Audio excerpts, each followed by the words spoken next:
여러분 안녕하십니까? 대선 2025 우리의 선택 이어갑니다. 제21대 대통령 선거일인 오늘 전국 14,000여 개 투표소에서 투표가 진행되고 있습니다. 각 지역에 나가 있는 취재기자 연결해서 현재 투표 분위기 살펴보겠습니다. 네, 서울과 대구, 광주를 차례로 돌아볼 텐데요. 먼저 최대 격전지로 꼽히는 서울부터 가보죠. 물레동 투표소에 나가 있는 이현정 기자, 현장 분위기 어떻습니까? 네, 이제 투표 마감까지 3시간 정도밖에 남지 않았는데요. 한산한 분위기 속에서도 유권자들 발길은 꾸준히 이어지고 있습니다. 여든을 훌쩍 넘긴 노부부, 그리고 목발을 짚고 발걸음을 재촉한 시민 등 다양한 모습들을 만나볼 수 있었는데요. 특히 온 가족이 함께한 모습이 많았는데 임산부 유권자도 더 밝은 사회를 희망하며 소중한 한 표를 행사했습니다. 직접 들어보시겠습니다. 태어날 아기가 이제 살아가는 세상도 생각하다 보니까 좀 더 여러 번 생각하게 되는 것 같아요. 좋지? 네, 가족이 함께 참여하니까 이제 좀 느낌이 다르더라고요. 오후 4시 기준 서울 투표율은 71.5%, 전국 투표율과 같은 수준입니다. 25개 자치구 가운데 노원구가 72.9%로 가장 높고 강남구가 69.1%로 가장 낮습니다. 이곳 영등포 초등학교를 포함해 오늘 서울에는 2,200여 곳의 투표소가 마련됐는데요. 총 유권자가 830만 명에 달하는 서울은 가장 치열한 격전지 가운데 하나입니다.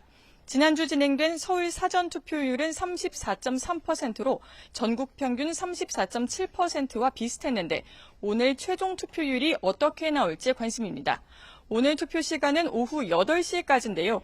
마감 전까지 투표소에 도착해 번호표를 받고 줄을 서기만 하면 누구든지 투표할 수 있습니다. 이제 시간이 많이 남지는 않은 만큼 꼭 신분증 챙기셔서 유권자로서 소중한 권리 행사하시길 바랍니다. 네, 사전 투표율이 제일 낮았던 대구 지역은 오늘 본 투표율이 높았는데요. 황금 이동 투표소에 나가 있는 이윤재 기자, 지금 분위기 어떻습니까? 네, 제가 나와 있는 곳은 대구 황금 이동 투표소입니다. 지금도 이곳 투표소에는 소중한 한 표를 행사하려는 유권자들의 발길이 이어지고 있습니다. 이제 투표 마감까지 3시간 남았는데 지금도 줄을 서서 기다리는 시민이 있을 정도입니다. 오후 4시 기준 대구 지역 투표율은 70.4%로 집계됐습니다. 대구는 사전 투표율이 25.6%로 전국에서 가장 낮았는데요. 본 투표일인 오늘 많은 유권자가 투표소를 찾으면서 지금은 전국 17개 광역단체 가운데 11번째 투표율을 기록하고 있습니다. 경북은 대구보다 높은 71.1%로 전국 평균 71.5%와 비슷한 수치입니다. 대구 경북 지역 유권자는 모두 420만여 명, 투표소는 1,500여 곳입니다. 사전 투표를 포함해 지금까지 투표소를 다녀간 유권자는 300만 명이 조금 넘는데 순조롭게 투표가 이어지고 있습니다. 이곳 TK 지역은 전통적으로 보수 성향이 강하다는 평가를 받아왔습니다. 역대 대선에서 보수 진영은 70% 이상 득표를 승리 공식으로 분석해 왔는데요. 다만 이번엔 경북 안동 출신인 더불어민주당 이재명 후보가 적극적으로 지역을 공략했고 개혁신당 이준석 후보도 마지막 유세를 대구에서 할 만큼 공을 들였습니다. 이에 맞선 국민의힘 김문수 후보가 대구 경북 지역에서 얼마나 선전할지가 대선 관전 포인트로 꼽힙니다. 네, 이번에는 절반 넘는 유권자가 사전투표를 마친 광주로 가보겠습니다. 첨단 이동 투표소에 있는 오선열 기자, 그곳 분위기는 어떻습니까? 네, 호남은 앞선 사전투표율이 50%를 훌쩍 넘어 전국 최고 수준을 보였습니다. 본투표 당일인 오늘 오후에도 소중한 한 표를 행사하려는 유권자들의 발길이 이어지고 있는데요. 광주는 이곳 투표소를 포함해 357곳에서 투표가 순조롭게 진행되고 있습니다. 전남은 806곳의 투표소가 마련됐는데요. 선거인 수는 광주가 119만 4천 명, 전남이 155만 9천 명에 달합니다. 지난 사전투표에서 광주와 전남, 전북 등 호남은 투표율이 전국 1, 2, 3위를 모두 차지했습니다. 전남의 사전투표율은 56.5%로 절반이 넘는 유권자들이 선거를 마쳤습니다. 전북은 53%, 광주 52.1%로 전국 평균을 웃돌았는데요. 사전투표 제도가 전국 단위 선거에 처음 도입된 2014년 이후 역대 최고 기록입니다. 오후 4시 기준 사전투표율을 합산한 투표율은 전남 79.3%로 전국에서 가장 높고 광주는 78.3%를 기록하고 있습니다. 전북도 투표소 566곳에서 투표가 이루어지고 있는데요. 유권자 151만여 명 가운데 117만여 명이 참여해 투표율은 77.5%로 집계됐습니다. 자치단체마다 역대 최고 대선 투표율을 목표로 투표 참여를 독려하고 있는데요. 그 어느 때보다 대선에 대한 관심이 많은 상황이라 높은 사전투표율이 최종 투표율까지 이어질지 관심입니다. 네, 세 기자 모두 수고 많았습니다. 네, 현재까지 집계된 투표율을 살펴봤습니다. 네, 알록달록블록 지역별 특성을 담은 현재까지 집계율 살펴보도록 하겠습니다. 투표율입니다. 젊음과 역동성을 자랑하는 대한민국의 수도입니다. 청년 인구가 가장 많은 지역, 서울의 이 시각 투표율 73.5%입니다. 우리나라에서 가장 많은 사람이 사는 곳입니다. 신생아와 10대 인구가 특히 압도적인데요. 경기 지역의 이 시각 투표율 73.1%입니다. 전 세계로 뻗어나가는 관문입니다. 국제공항을 품은 지역, 인천의 이 시각 투표율 72%입니다. 과학 인재를 키우는 카이스트와 우주요정 꿈돌이를 낳은 엑스포까지 과학도시 대전의 이 시각 투표율 73.3%입니다. 유네스코가 인정한 천혜의 해양 생태보고 갯벌을 품은 지역입니다. 충남의 이 시각 투표율 70.8%입니다. 남한강과 금강이 흐르는 우리나라 젖줄 같은 곳입니다. 충북 지역의 이 시각 투표율 71.7%입니다. 사통팔달, 교통의 요충지이자 우리나라의 행정수도입니다. 세종의 이 시각 투표율 77.6% 기록하고 있습니다. 양념통닭과 막창 같은 먹을거리도 유명하지만 고 김광석의 고향이자 포크 음악의 본고장으로 불리는 지역입니다. 대구 지역 72.8%입니다. 걱정 없는 노후를 꿈꿉니다. 고령 인구가 가장 많이 거주하는 지역, 경북의 이 시각 투표율 72.7%입니다. 대한민국 최대 글로벌 해양 도시입니다. 젊음과 열정이 공존하는 곳 부산의 이 시각 투표율 71.9%입니다.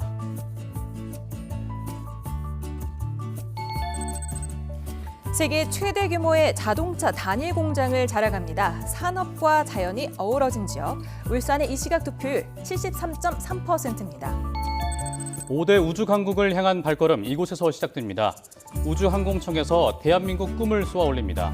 경남의 이 시각 투표율 72.6%입니다.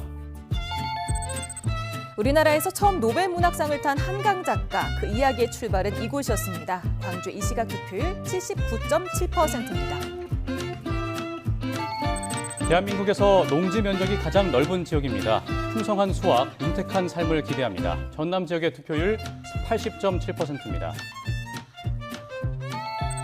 전통 문화가 돋보이는 곳이죠. 2036년 하계올림픽 개최도 노리고 있습니다. 전북의 이 시각 투표율 79%입니다. 산림 면적이 가장 넓어서 우리나라의 허파로 불리는 곳입니다. 강원의 이 시각 투표율 73.4%입니다. 다채로운 매력을 품은 우리나라의 대표 관광지 제주의 이 시각 투표율은 68.6%입니다. 각양각색 개성을 자랑하는 지역들이 모여서 더 큰 하나의 대한민국이 됩니다.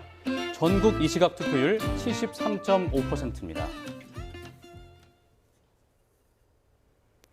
윤석열 전 대통령 부부는 오늘 자택 근처인 서울 서초구 원명초등학교에 마련된 투표소를 찾아 투표했습니다. 투표를 마치고 나온 윤 전 대통령은 검찰 수사를 언제 받을 건지, 사전투표가 부정선거라고 생각하는지 등의 질문에 답하지 않았습니다. 김건희 여사도 샤넬 가방과 명품 목걸이 관련 질문에 별다른 답변을 하지 않고 투표소를 빠져나갔습니다. 21대 대선 본투표가 진행되고 있는 오늘 전국 곳곳에서 투표 절차에 문제가 있다는 신고가 접수되고 있습니다. 자신의 이름으로 이미 투표를 했다고 서명이 돼 있기도 했는데 확인 결과 신분 확인을 제대로 하지 않은 것으로 드러났습니다. 배민혁 기자가 보도합니다. 21대 대선 본투표 날 신분 확인을 제대로 하지 않아 잇따라 문제가 발생했습니다. 오전 9시쯤 경기 일산 동구 백석 1동에 있는 한 투표소에서 다른 사람이 자신의 이름으로 투표했다는 60대 여성의 신고가 접수됐습니다. 선관위 확인 결과 신고자와 이름이 같은 여성이 자신의 거주 지역 관할이 아닌 투표소를 잘못 찾아와 투표한 것으로 확인됐습니다. 선관위는 투표에 앞서 투표 사무원이 유권자의 신분증을 보고 본인 확인을 철저하게 해야 했지만 이 점이 미흡했다고 인정했습니다. 경기 평택에서도 같은 이름으로 2번 투표가 이뤄졌습니다. 오전 10시 40분쯤 경기 평택 동삭동에 있는 한 투표소에 투표하러 간 30대 남성 이모 씨의 이름으로 이미 서명이 돼 있던 겁니다. 선관위는 이 씨에게 동명이인이 잘못 서명한 건 아닌 것 같다고 설명했습니다. 제가 만약에 투표를 안 갔으면은 제가 투표를 한 게 된 거잖아요. 동명이인은 없다고 했어요. 그것도 물어봤었거든요. 신분증 도용된 게 아닌가. 근데 그거는 뭐 아니라고 하고. 대구에서도 자신의 이름으로 다른 사람이 투표했다는 신고가 잇따랐습니다. 선관위 확인 결과 이 역시 신분 확인 절차가 미흡했던 가운데 동명이인이 관할 투표소를 잘못 찾아와 투표한 것으로 드러났습니다. 서울 서초구에서는 투표용지 하단에 일련 번호가 떼어진 채 도장이 미리 찍혀 있는 걸 발견했다는 신고가 접수됐습니다. 확인 결과 투표인이 많아 절차를 어기고 미리 도장을 찍어둔 거로 확인됐습니다. 제주도에서는 사전 투표를 이미 하고도 본투표를 또 하려던 시도가 발생해 2명이 경찰에 고발되는 등 전국 각지에서 투표 절차를 두고 소란이 빚어졌습니다. YTN 배민혁입니다. 더불어민주당 이재명 대선 후보는 현재 자택에 머물며 투표 상황을 지켜보고 있습니다. SNS를 통해 투표 참여를 독려하는 메시지를 거듭해서 내고 있는데 이 후보 자택 앞으로 가보겠습니다. 정현우 기자. 네, 인천 계양구 이재명 후보 자택 앞에 나와 있습니다. 네, 그곳 분위기 어떻습니까? 네, 일단 투표 종료까지 3시간 정도 앞둔 가운데 민주당 이재명 후보 자택 앞은 조용한 분위기가 유지되고 있습니다. 투표 종료 시간이 다가올수록 이곳에 모여든 취재진들의 숫자는 계속해서 늘어나는 모습도 보이는데요. 일단 저희 취재진이 이곳에서 정오쯤부터 확인하고 있었지만 이재명 후보가 바깥으로 나온다거나 특이한 움직임은 보이지 않고 있었습니다. 일단 아파트 주위에서 경찰 전담경호팀이 순찰하면서 경호가 강화된 듯한 모습 정도만 확인할 수가 있었습니다. 일단 어제 이재명 후보는 여의도에서 유세전을 마치고서 이곳 자택에 머물면서 현재 휴식을 취하고 있는 것으로 보입니다. 일단 최종 투표율을 주시하고 있을 것으로 보이는데 이 후보는 오늘 투표 참여를 호소하는 메시지를 계속해서 내고 있습니다. 오전에는 오직 투표만이 무도한 내란을 감추고 새로운 희망의 시대를 열 수 있다고 강조했는데요. 오후 2시쯤엔 여러분의 투표만이 대한민국을 구할 수 있다며 아직 투표하지 않았다면 투표장에 나와달라고 재차 호소했습니다. 이 후보는 자택에서 출구조사 결과와 개표 상황을 지켜보고 당선인 윤곽이 나올 경우 국회의원회관에 마련된 상황실 등으로 이동할 전망입니다. 아직 자택 인근에서 지지자들이 보이진 않는데 출구조사 결과가 나오고 이 후보가 이동할 때를 맞춰 지지자들이 모여들 가능성도 있습니다. 경찰은 이때 인파가 몰린다면 기동대 등 경력을 동원해서 이 후보 자택 앞에서 현장 안전관리를 하겠다는 방침입니다. 지금까지 이재명 후보 자택에 있는 인천 계양구에서 YTN 정현우입니다. 국민의힘 김문수 후보도 오늘은 별도 일정 없이 자택에 머물다가 당선 윤곽에 나올 때쯤 국회 개표 상황실로 이동할 예정입니다. 김 후보 역시 SNS를 통해 삼권 분립을 지켜달라며 거듭 투표 참여를 호소했습니다. 현장에 나가 있는 취재기자 연결합니다. 이미진 기자. 네, 서울 봉천동에 있는 김문수 후보 자택 앞에 나와 있습니다. 네, 이제 투표 종료까지 3시간도 채 안 남았는데요. 그곳 분위기 어떻습니까? 네, 저희 취재진이 오후 1시쯤부터 이곳에 나와 있었는데 아직까지는 한산한 분위기가 이어지고 있습니다. 다만 시간이 갈수록 취재진들이 많이 몰려오면서 카메라를 설치하며 분주한 모습을 보이고 있습니다. 또 일부 지지자들도 김 후보의 당선을 기대하면서 찾아오는 모습도 볼 수 있었습니다. 어제 제주에서 서울까지 종주를 하고 서울광장에서 마지막 유세를 마친 김문수 후보는 이곳 자택에 머물고 있습니다.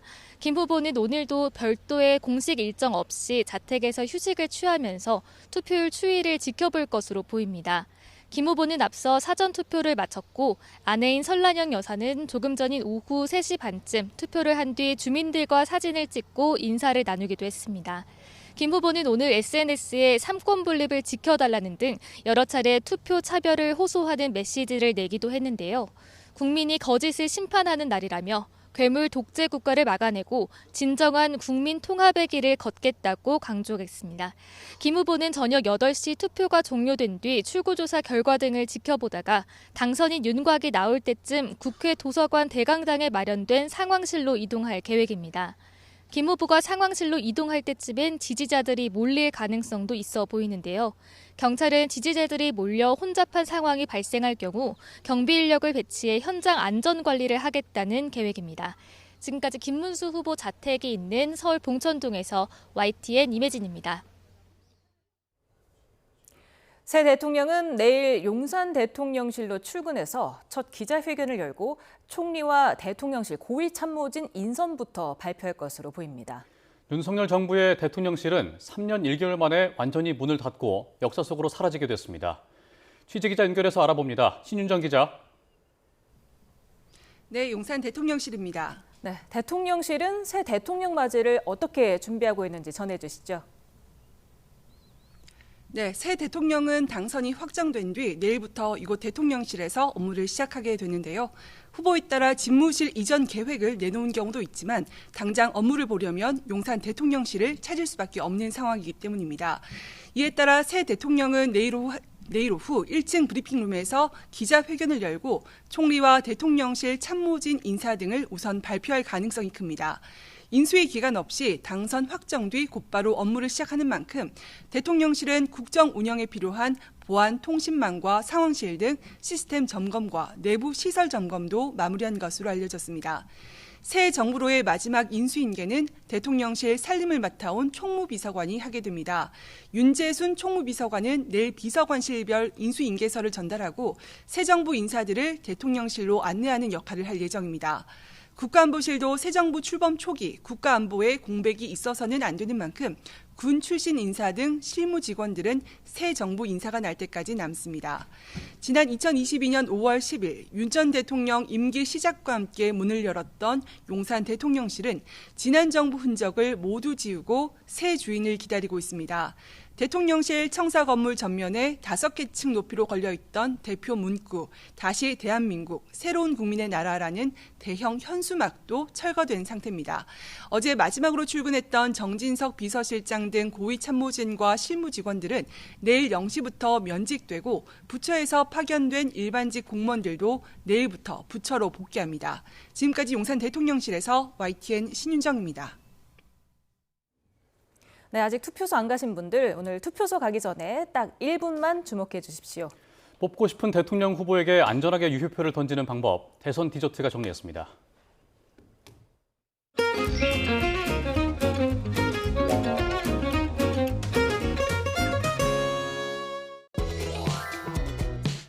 유권자 여러분 안녕하세요. 유효표 검증센터입니다. 대한민국의 대통령을 뽑을 소중한 나의 한 표, 혹시나 무효표가 되는 불상사는 막아야겠죠. 자, 그렇다면 어떻게 하면 유효표가 되고 또 어떻게 하면 무효표가 되는지 투표소에서 직접 확인해 보겠습니다. 한 유권자가 위풍당당 투표소로 들어갑니다. 어떻게? 실수로 도장이 절반만 찍혔습니다. 어떻게 할지 고민되는데요. 하지만 이 경우 유효표로 인정됩니다. 너무 놀란 걸까요? 도장을 찍기는 잘 찍었지만 다른 칸에도 빨간 인주 흔적이 살짝 묻었습니다. 하지만 이 경우도 다행히 유효입니다. 다음 유권자 입장합니다. 생애 첫 투표일까요? 유난히 긴장한 것 같죠?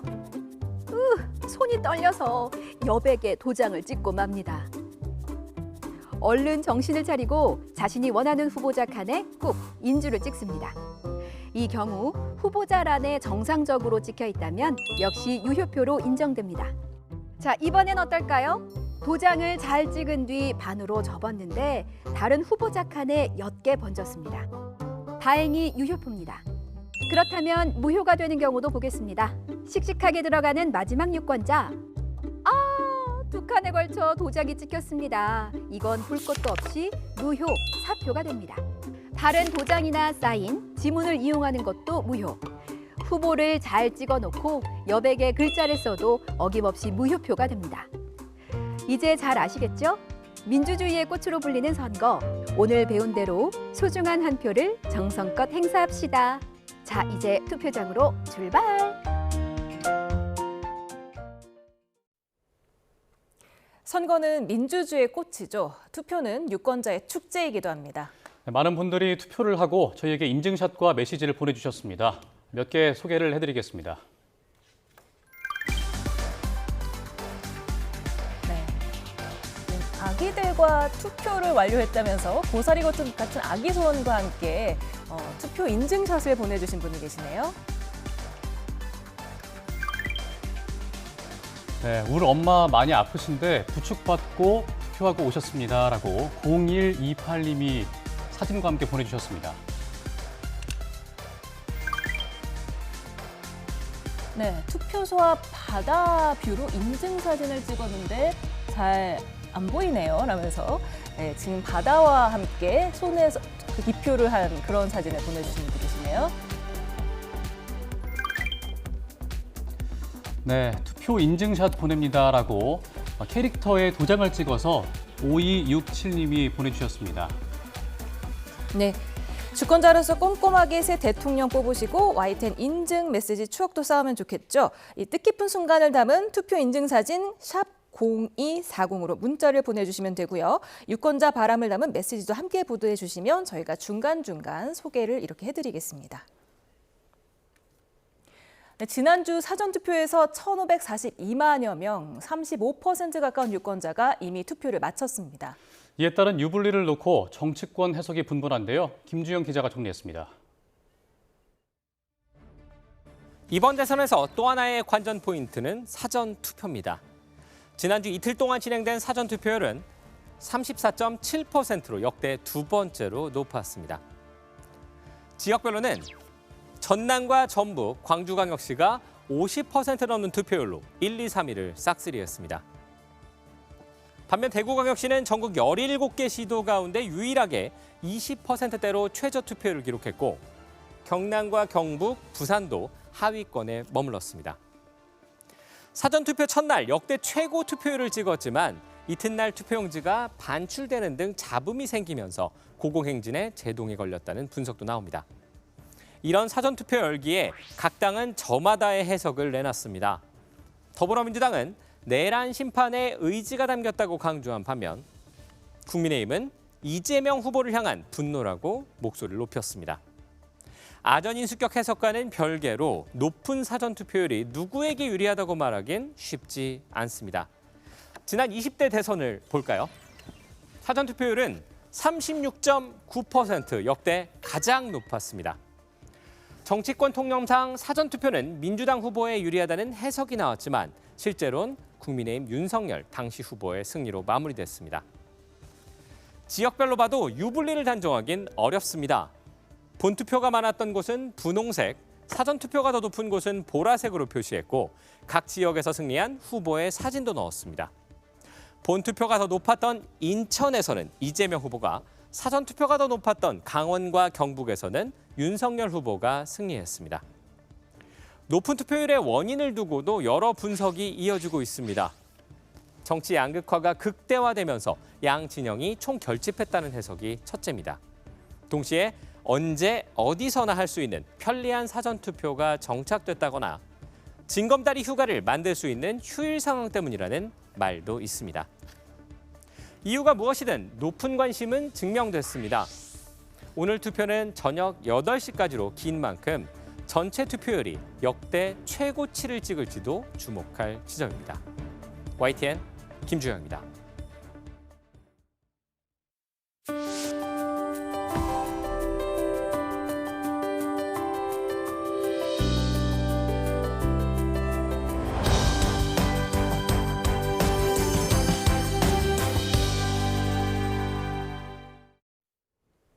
네, 이번 선거는 현직 대통령이 파면되면서 치러지는 조기 대선입니다.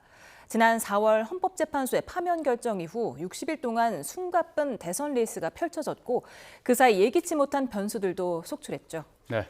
김성태 전 국민의힘 원내대표, 김병욱 전 더불어민주당 의원과 함께 치열했던 이번 선거전과 현 상황 판세 깊이 있게 분석을 해보겠습니다. 어서 두 분 오세요. 어서 오십시오. 네, 안녕하세요. 두 분 다 투표하신 거죠? 네, 저는 사전투표했습니다. 저는 네. 오늘 아침에 했습니다. 네. 지금 투표 종료까지 3시간도 채 남지 않았습니다. 그런데 지금 보니까 계속해서 지난 대선 투표율을 이기고 있습니다. 17시까지 집계된 게 지금 73.9%, 74%가 거의 다 돼가거든요. 어떻게 보세요?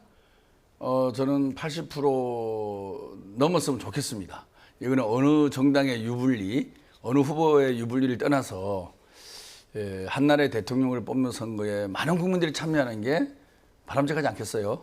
우리가 역대 대통령 투표를 보면 노무현 대통령 뽑을 때부터 70%대로 떨어져 갖고 계속 70%입니다. 근데 과거에 이승만 정부 때는 80%, 90%대도 있었어요. 뭐 그 정도는 되지는 않겠지만 그래도 80%를 간 넘는 정도의 높은 투표율로 새로운 대통령을 맞이하는 게 국민이 주인이 되는 이 시대에 맞는 투표율이 아닌가 싶습니다.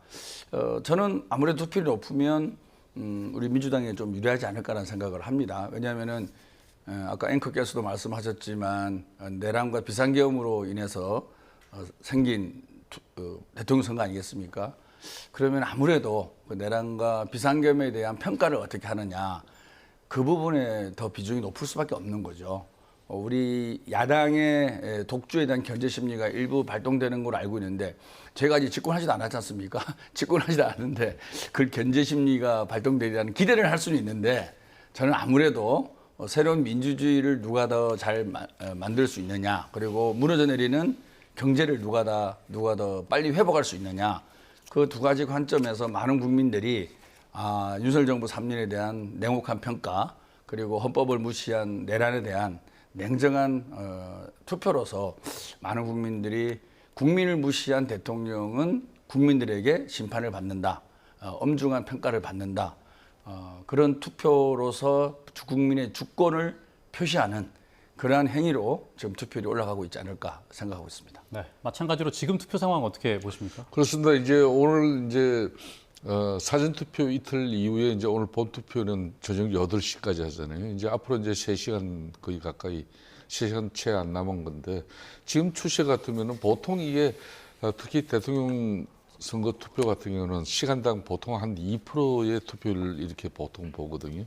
그렇다면은 잘하면은 80% 투표율을 이제 기록할 수도 있을 것 같아요. 근데 이 80%가 정말 쉽지 않죠. 그렇지만은 이제 보통 이제 사전 투표율하고 본 투표율이 거의 비슷하게 나와요.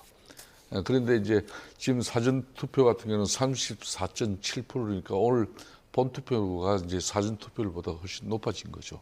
그것은 이제 사전 투표율에서 특히 영남 지역의 투표율이 저조했지 않습니까?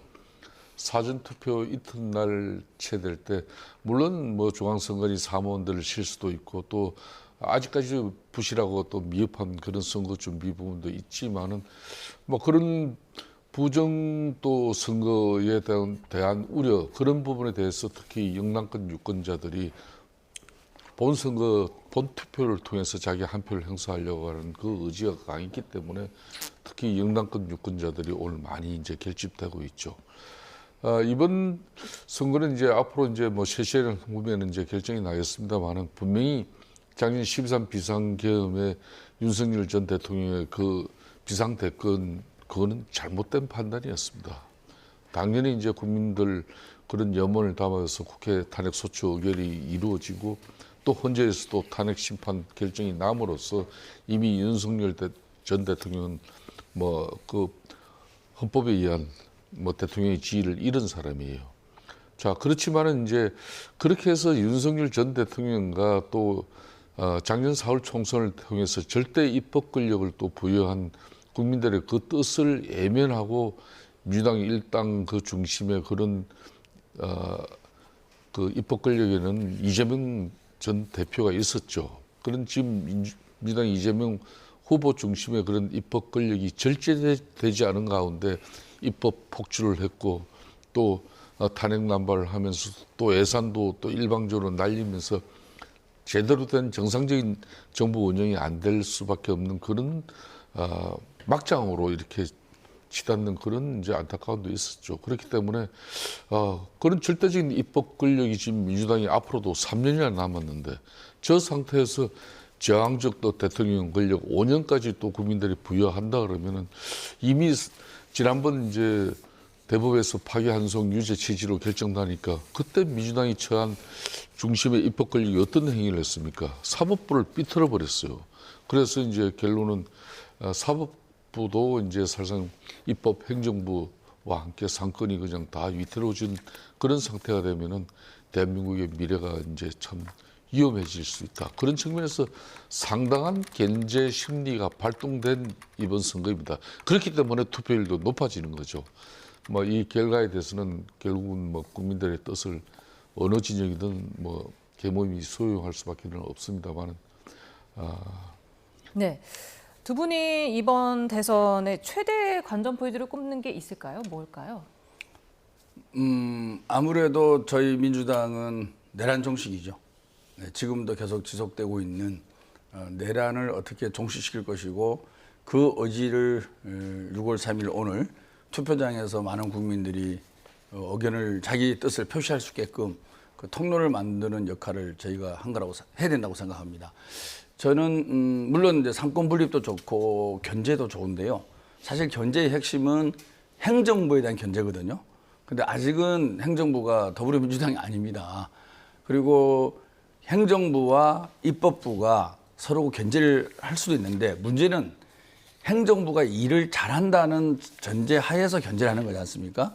일을 잘하면 박수를 쳐주는 게 맞는 거죠. 그리고 그 성과를 국민에게 드리는 게 맞는 거 아니겠습니까? 그래서 저희 더불어민주당이 과반 의석을 가지고 있다고 해서 벌써부터 견제 심리를 자꾸 얘기하는 것은 좀 선동에 가까운 그런 말씀이라는 얘기를 분명히 드리고 싶고요. 제대로 성과를 내려면 행정부도 일을 똑바로 하고 입법부도 그에 맞게끔 도와주면서 좋은 법을 만들어내고 예산 심의를 제대로 하는 게 입법부 역할 아니겠습니까? 지금 국민들이 원하는 것은 여야가 싸우는 걸 원하지 않는다고 봅니다. 여야가 티격태격하는 거는 볼 만큼 봤어요. 이제는 정말 정부와 국회, 사법부가 제자리를 찾으면서 자기 일을 제대로 하고 성과를 내면서 국민들에게 정치적, 경제적 이익을 가져다주는 그런 저는 정부를 지금은 원하지 않느냐라는 생각을 합니다. 그리고 저희가 쭉 보면은 대통령과 입법부가 당이 다른 적이 많았습니다. 그래서 여소야대 국면이라 그러죠. 근데 정말 이번에는 우리 더불어민주당의 이재명 후보가 당선이 되면 몇십 년 만에 우리가 맞이하는 대통령과 국회가 같은 당이 집행 권력과 입법부를 가지고 있는 거거든요. 다시 말해서 일하기가 정말 좋은 조건이 되는 거죠. 물론 전제는 아까 말씀드린 대로 국민의 뜻에 따라서 일을 잘한다는 그 전제만 수립이 된다 그러면 지금 저희가 민주주의도 위기에 처해 있고 경제도 어렵고 대외 관계도 많은 난관이 시작됩니다. 이럴 때는 국민의 통합된 의지를 잘 모아서 좋은 정책을 만들어내고 신속하게 의사결정을 하고 집행을 해내고 그 결과로서 대한민국 국민들의 기본권도 신장이 되고 경제도 성장하는 그리고 대외 통상과 경제 압력도 우리 스스로 극복해 나가는 이런 모습을 보여줘야 되는데 저는 기회라고 생각하는 거죠. 물론 견제도 좋고 여러 가지 모니터링 하는 것도 좋은데 지금은 정부가 좀 더 주도적으로 전략적으로 일을 잘하고 그 속에서 국민과 입법부가 도와주면서 함께 나가서 좋은 성과를 만들어내서 소위 말해서 진짜 대한민국을 한 번은 만들어낼 수 있는 그런 기회가 되지 않았나 그런 생각입니다. 네. 이번 대선 최대 관전 포인트 어떤 거 꼽으십니까? 아무래도 이제 절대 권력을 이렇게 견제받지 않는 절대 권력은 사실상 이제 부패해지기 쉬운 것이고 독재로 가기 쉬운 것이고 그건 대한민국 이제 올해가 이제 강보 80주년 그리고 헌정 76년을 이렇게 되돌아봐도 절대 권력이 이렇게 보유된 그런 권력 같은 경우는 늘 나중에는 독재로 치달았어요. 그런 측면에서 작년 특히 4월 총선을 통해서 윤석열 정부가 소통하지 않고 정치를 실종시킨 그런 여러 가지 누를 범하면서 일방통행식 국정 운영을 하니까 거대 입법 권력을 민주당을 통해서 국민들은 부여했습니다. 그러면 그 입법 권력이란 거는 대려 윤석열 전 대통령하고 똑같이 그렇게 가면 안 되는 거죠. 상당히 절제된 입법 권력으로서 오로지 국민을 받드는 그런 뭐 정당으로서의 이 정치를 제대로 해나간 그런 뭐 권력이라면 우리 국민들이 걱정이 없을 건데 이미 대통령 되기도 전에 보십시오. 지금 민주당의 행태는 저는 이재명 지금 현재 민주당 후보가 이번 대선 과정에서 딴 거는 몰라도 그 논쟁이 벌어졌던 사법부 이 독립바주도 침해받고 위협받는 이 상황에 대해서 몇 가지 약속은 했었어야 돼요. 민주당 현재 의원들이 이는 좀 과도한 저는 충성심이라고 보는데 이 대통령 당선되자마자 지금 현재 이재명 지금 후보 같은 경우는 이미 법원에서 5개 재판을 받고 있지 않습니까? 12가지 범죄 사실에 대해서. 이런 내용을 재판정지법을 통해 가지고 대통령 임기 중에는 전부 다 재판을 이제 하지 못하게끔 그런 재판정지법을 이걸 국회 지금 법사위까지 의결시켜 놓은 상태예요. 그럼 만일 이재명 후보가 대통령 되면은 이거는 이제 국회에서 본회의 가결시켜 가지고 정부로 이송시켜 버리면은 이거는 이제 본인이 제2요구 거부권 행사하지 않으면 그대로 이제 수용되질 수밖에 없는 상황이에요. 거기에 대해서 이재명 후보가 진정한 사법부 독립을 생각한다면은 나는 이거 거부권 행사하지 않겠다 이렇게 해야 되는데 그렇지 않습니까? 네. 지난번 이제 공직선거법 파기환송 가니까 대법원장 탄핵 또 청문회 하겠다. 그렇게 하니까 지금 현재 고등법원에서 파기환송도 그것도 뭐 지금 현재 대통령 선거 이후로 이제 마냥 늦춰졌지 않습니까? 그러니까 이미 사법부 자체도 지금 독립성이 이태로워졌거든요. 그런 측면에서 대한민국의 헌법상의 상급 분립이 이렇게 무너져 버리면은 이 절대 권력 속에서 대한민국이 어떻게 앞으로 미래를 만들어 나갈지 국민들이 가장 크게 걱정하는 부분이 바로 그 부분이에요. 제가 이 부분은 한 말씀 안 드릴 수가 없는데요. 헌법 84조가 대통령인 자에 대해서는 내란과 위한의 죄를 제외하고는 소추받지 아니한다. 이 조항이 있지 않습니까? 그 소추가 수사와 기소, 재판 세 가지에 해당되는데 수사와 기소가 제외된다는 것은 다 동의하는데 재판에 대해서는 일부 소설이 있습니다. 재판은 진행해야 된다. 그런데 다수설과 통수설은 재판까지도 정지되는 것이 84조를 만든 취지에 옳다는 거죠. 왜냐하면은 대통령이 된 사람이 재판에 왔다 갔다 하면 국정 운영을 제대로 하지 못할 거 아닙니까? 그래서 대통령은 내란과 위한의 죄는 워낙 중하기 때문에 수사, 기소, 재판을 하더라도 나머지 죄에 있어서는 대통령 재임 기간에는 재판을 받지 말자는 취지거든요. 그래서 그런데 김현님 논란이 되니까 그거를 법으로 만들어서 입법의 미비를 보완하자는 뜻이지 사법 독재, 독주 이런 거하고 전혀 관계 없습니다. 그래서 이제 국회의원 선거든 강력지방자치단체 선거든 대통령 선거든 왜 범죄 사실 경력 조회를 중시하는 겁니까?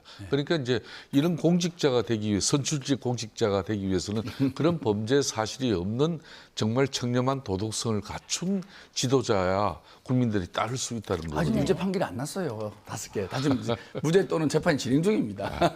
네, 지금 차기 대통령에게 당면한 과제가 산적하지 않겠습니까? 그렇죠. 예. 당선인이 대통령 되자마자 제일 먼저 해결해야 할 과제가 뭐라고 보십니까? 경제 책임은 뭐죠? 저는 검찰 개혁과 언론 개혁 많은 과제가 있는데 그 부분은 각자 영역에 맡기면 된다고 봅니다. 대통령은 국민들을 향해서 경제, 민생, 성장, 기업, 통합 이런 키워드를 갖고 국민들을 하나로 뭉치게 하고 그 에너지를 기반으로 해서 대한민국이 다시 경제 강국으로 더 발돋움할 수 있게끔 국민들에게 용기를 북돋우고 기업인들로 하여금 현장에서 더 열심히 뛰도록 하게끔 분위기를 만드는 역할을 해야 된다 생각하고요. 지금 우리나라가 세계 10대 경제 강국에 들어섰는데 최근의 데이터를 보면 우리 경제가 많이 주춤거리고 있습니다. 1, 4분기 경제 성장률도 마이너스로 돌아섰고요. IMF가 예상하는 올해 성장률도 1%, 또 어떤 보고서는 0.8%까지 낮춰지고 있습니다. 그리고 이거 시간이 지나면서 더 떨어질 가능성도 있다고 전망을 하고 있지 않습니까? 이제는 정말 대통령이 말로만 세일즈맨 이런 용어를 쓰는 것이 아니라 진짜로 대한민국 경제를 살리기 위해서 국내적으로 어떤 정책을 써야 되고 대외 통상 교섭에 있어서는 어떤 자세로 국익을 위해서 일을 해야 되는지에 대해서 확고한 신념이 있는 사람이 대통령이 되어야 된다 생각하고요. 그런 측면에서 이제 이재명 후보가 준비된 대통령으로서 나름대로 의미가 있고, 과거 우리 DJ 대통령을 뽑아서 IMF를 잘 극복하지 않았습니까? 그때도 DJ 대통령이 다른 어느 후보보다도 경제 부분에 대해서는 준비가 잘 됐다고 평가를 받았습니다. 저는 누가 당선되더라도 차기 대통령은 무조건 먹고 사는 문제를 잘 해결하는 그런 대통령이 돼야 되고, 먹고 사는 문제를 잘 해결하기 위해서는 이념과 교조에 치우치지 않고 실사구시적이면서도 실용적이면서 실질적으로 국민의 이익이 되는 정책이 무엇일까, 여러 사람들로부터 조언과 정책 제언을 받아서 국민들한테 묻고 국민들이 동의하는 정책들을 펼쳐나간다 그러면 그동안 우리나라가 많은 어려움을 극복해서 이만큼 선진국이 됐듯이 훨씬 더 좋은 대한민국을 만들 수 있다라고 생각합니다. 네. 이번 대선 공식 선거운동이 지난달 12일부터 시작돼서 22일간 진행이 됐는데 후보별 좀 결정적인 장면이 있다고 한다면 어떤 걸 꼽으시겠습니까? 아무래도 이제 새 후보, 특히 유력 새 후보가 공이 큰 결정적 장면이 있었어요. 김문수 지금 현재 국민의힘 후보 같은 경우는 당내 치열한 경선 경합을 통해서 후보가 됐지만은 막상 이제 한덕수 후보와의 그 단일화 과정에서 자고 나니까 후보가 교체돼 있는 그런 상황. 거기에서 극적으로 우리 당원들이 다시 기사에 해싱시킨 그런 김문수 후보. 이게 고 드라마틱한 한 장면이 있는 것이고, 이제 이재명 민주당 후보 같은 경우는 대법원에서 공직선거법 이제 최종심의 이제 유죄 취지로 파기환송 결과가 나왔어요. 그래서 이재명 후보는 이제 앞으로 이번 조기 대선에서 참여가 어렵겠구나, 이렇게 대다수의 국민들은 판단했지만은, 제가 아까 이야기했지만 이 거대 입법 권력으로서 그 절체절명의 위기를 갖다가 되려 이재명 후보는 어떻게 하든 사법부를 뭐 좀 급박을 했던, 또 뭐 청문회 내지는 탄핵을 가지고 또 뭐 급박을 했던, 하여튼 사법부가 뭐 이재명 후보에게 이번 조계의 대선에 참여할 수 있는 그런 기회를 준 거죠. 그게 이제 이재명 후보로서는 또 드라마틱한 한 장면이 된 것이고, 이제 이준석 계획신당 후보 같은 경우도 이제 이분이 잘 싸워왔어요. 하지만 3차 TV 토론에서 이제 이재명 후보의 자제분 문제를 거론하면서 그런 이제 해모성 발언에 대한 뭐 그런 부분에 대해서 국민적 지탄과 또 함께, 그렇지만은 그런 내용이 이제 실질적으로 전 국민들이 제대로 알 수 있게끔 또 전달해내는 그런 부분도 있었습니다. 그런 내용들이 이번 대선에서 가장 뭐 드라마틱하면서 결정적인 장면으로 꼽아볼 수가 있을 것 같습니다. 네, 지금 말씀하신 이준석 후보의 그 폭력적 발언 인용 관련된 것도 그렇고, 지금 여론조사 공표가 금지된 이후에도 지금 여러 가지 이슈들이 좀 많았잖아요. 그런 것들은 어떻게 영향을 미쳤을까요? 저는 뭐 여러 가지 이슈라 그러면 뭐 설화 내지는 뭐 이런 거 아니겠습니까? 저는 뭐 설화가 지지율에 큰 영향을 미치지는 않는다고 생각합니다. 왜냐하면 설화는 말 그대로 설화일 뿐이거든요. 근데 결정적인 어떤 팩터라든지 정말 지지율에 영향을 미칠 내용은 별로 없지 않았을까. 아까 우리 존경하는 김성태 의원님께서 말씀하신 이준석 의원의 TV 토론에서 거론되지 아니할, 거론돼서는 안 될 그런 용어들을 써서 성적인 비하, 또 여성 비하에 많은 비난을 받았는데, 그 부분에 대해서는 분명 지적을 받아야 되지만, 어쨌든 이준석 후보는 1, 2등 이내에는 들어가지 못하는 후보입니다. 현재 솔직하게 말씀드려서. 그래서 전체 판세에는 큰 영향을 미치지 못했고, 몇 가지 설화라든지 다양한 해프닝이 있었지만 큰 지지율의 변화에는 영향을 많이 미치지 않았을 거라고 생각하고, 여론조사 공표 전과 후가 거의 비슷하게 나오지 않을까라고 생각하고 있습니다. 네, 지금까지 김성태 전 국민의힘 원내대표, 김병욱 전 더불어민주당 의원과 함께 말씀 나눠봤습니다. 감사합니다. 고맙습니다. 나는 북한을 존중하는 오해하며 대한민국의 평화적 통일과 국민의 자유와 공리의 정정 및 민족문화의 창달에 노력하여 대통령으로서의 직책을 성실히 수행할 것을 엄숙히 선정합니다.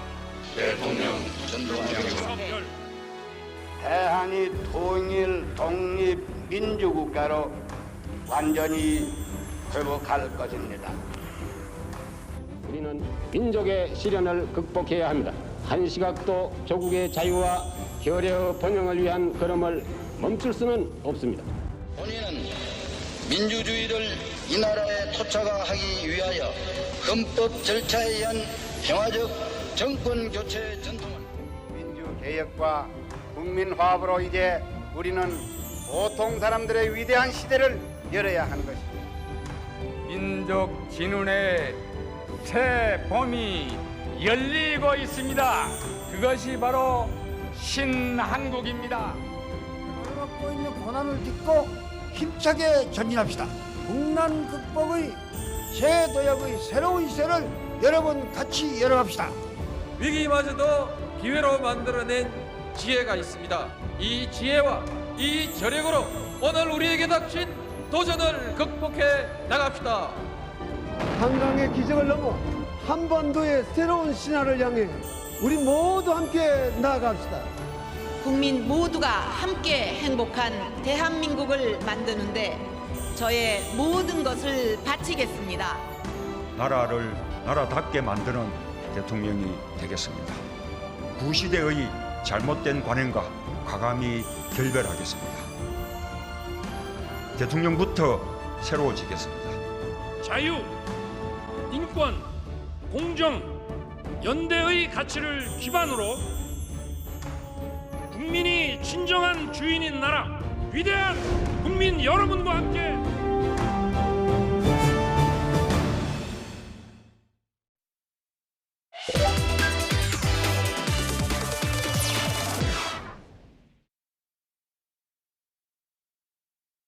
전국 250개 시군구에서 주목되는 지역을 꼽아서 투표 상황과 함께 전해드립니다.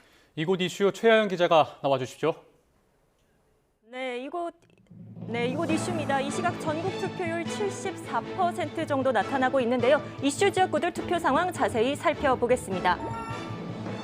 자, 이번에도 찍었다면 백발백중 족집게 지역부터 가보겠습니다. 자, 여기서 이기면 대통령 된다. 이 직선제가 도입된 지난 13대 대선 때부터 역대 대선 결과를 모두 맞춘 지역들이 있습니다.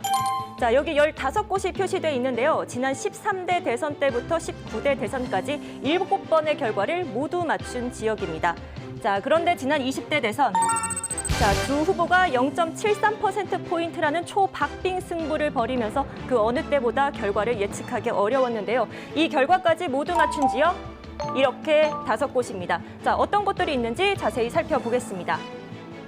네, 충남 1곳, 충북 5곳입니다. 먼저 충남 금산 투표율부터 살펴보겠습니다. 자, 이 시각 충남 금산 투표율 72.6% 기록하고 있습니다. 전국 투표율보다는 조금 낮게 나타나고 있습니다. 자, 다음은 충북으로 건너가 보겠습니다. 청주, 흥덕 가보겠습니다. 이 시각 청주, 흥덕 민심의 70.2%가 투표를 마쳤습니다. 이 투표율 과연 어떤 후보에게 유리하게 작용할까요? 자, 다음은 청주 상당으로도 가보겠습니다. 이 시각 청주 상당 민심의 71.8%가 선택을 마쳤습니다. 자, 이번에도 족집게처럼 선거 결과를 짚어낼 수 있을까요? 자, 충청도를 접수하는 자 이 대통령에 오른다는 속설도 있는데 이번에도 이들 지역구가 또 한 번 족집게 역할을 할지도 관전 포인트입니다. 자, 다음 이슈 지역으로 넘어가 보겠습니다. 이번에는요, 이번 선거의 최대 승부처 서울로 가보겠습니다. 자, 대한민국의 심장 서울을 속속들이 살펴보는 서울 대해부입니다. 자, 서울 25개 지역에 저희가 이 9개 지역을 색깔로 표시해 봤습니다. 자, 여기 빨간색으로 표시된 이 세 곳은요, 보수 색채가 짙은 강남 3구고요.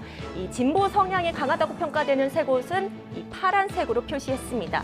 자, 그리고 여기 중간에 있는 이 보라색 세 곳은요, 정치 성향보다는 정치 상황에 따라 판단을 달리했던 이른바 스윙 보터 지역인데요. 자, 여기서 먼저 송파로 가보겠습니다.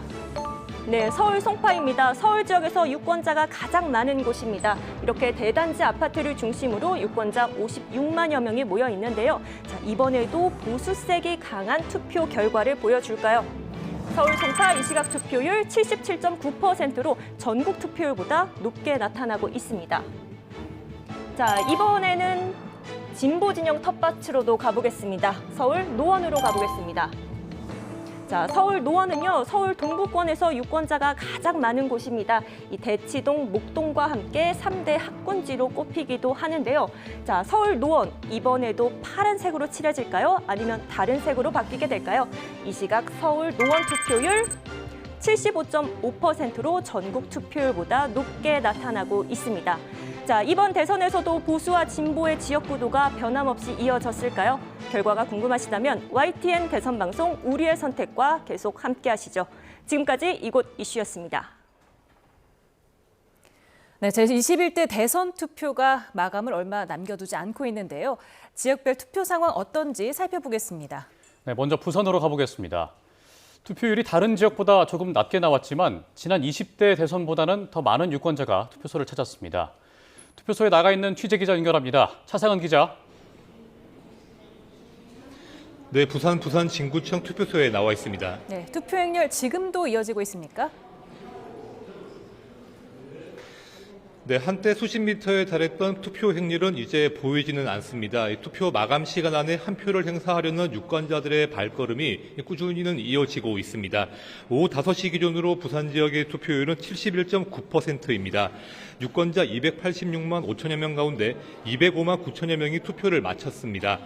부산은 오후 한때 전국 최저 투표율을 기록했고 앞선 사전투표에서는 전국 17개 시도 가운데 16위를 기록하기도 했습니다. 지금 집계에서는 17개 시도 가운데 세 번째로 낮고 전국 평균과 비교하면 2%포인트 낮은 것으로 나타났습니다.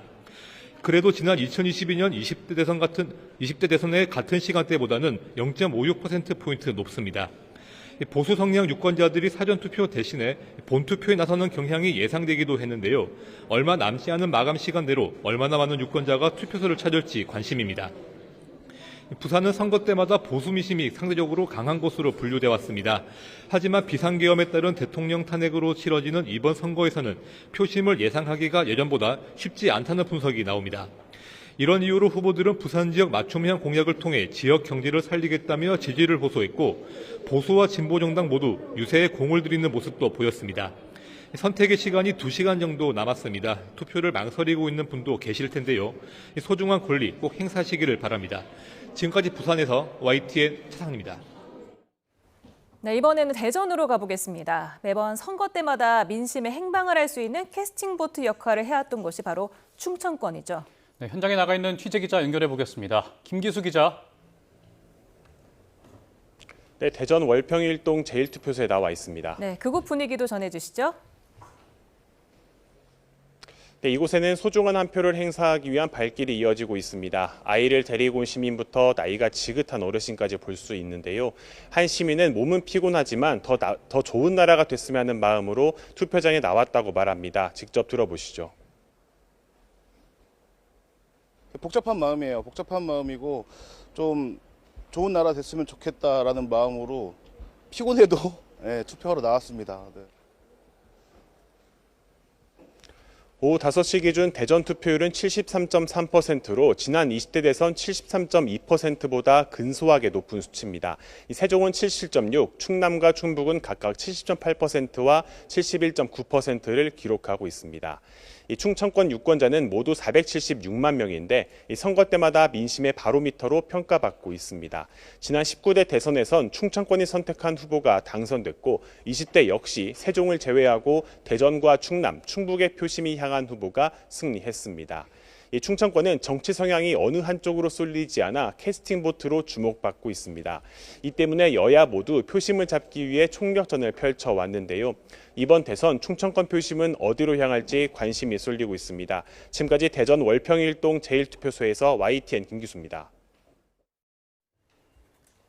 네, 제21대 대통령 선거 투표 관련 112 신고 현황 들어왔습니다. 함께 보실까요?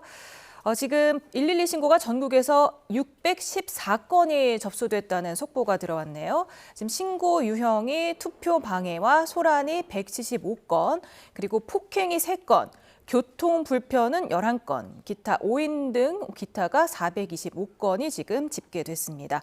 자세한 소식은 들어오면 저희가 다시 한번 전해드리도록 하겠습니다.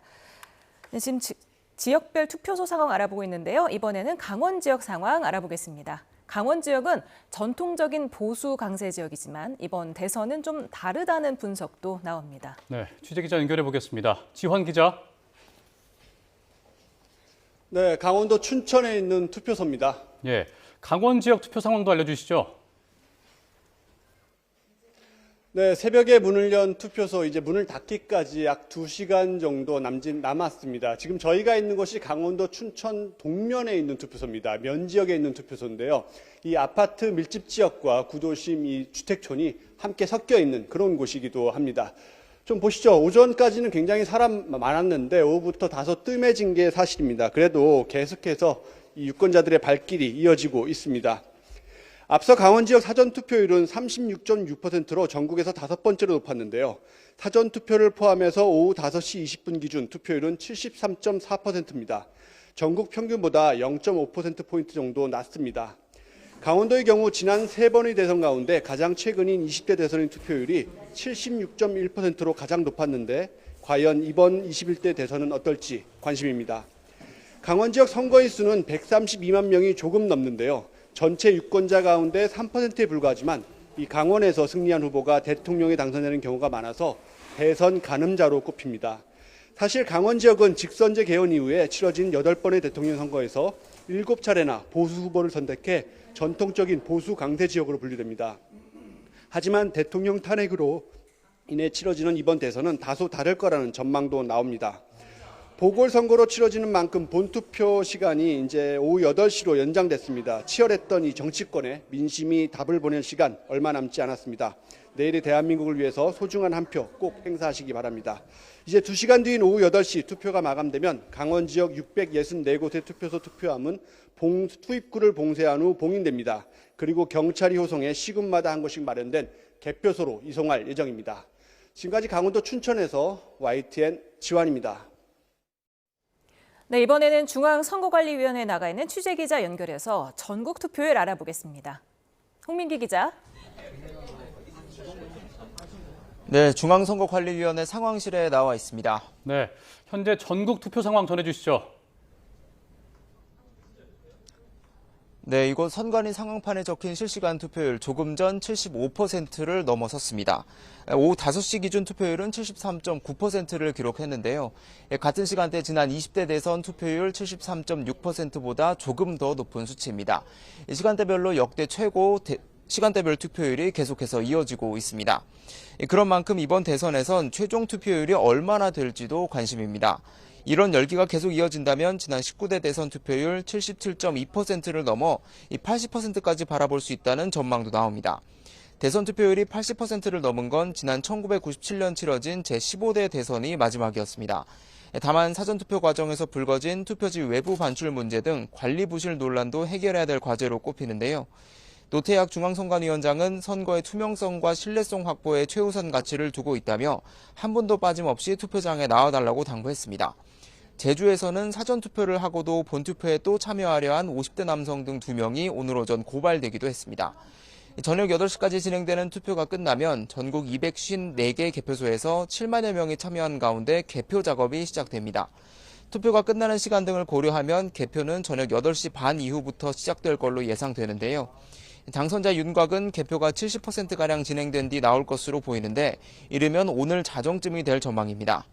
앞서 19대 대선에선 문재인 전 대통령이 밤 10시쯤 당선이 유력하다는 보도가 나왔지만 역대 가장 치열했던 20대 대선에선 새벽 2시가 넘어서야 윤석열 전 대통령이 유력하다는 분석이 나왔습니다. 그런 만큼 이번 대선에서도 득표율 격차에 따라 당선 유력 판가름 시점은 차이가 날 수 있습니다. 새로 선출될 제21대 대통령은 내일 아침 노태학 중앙선관위원장의 당선인 결정선언과 함께 즉시 임기를 시작하게 됩니다. 지금까지 중앙선거관리위원회 상황실에서 YTN 홍민기입니다.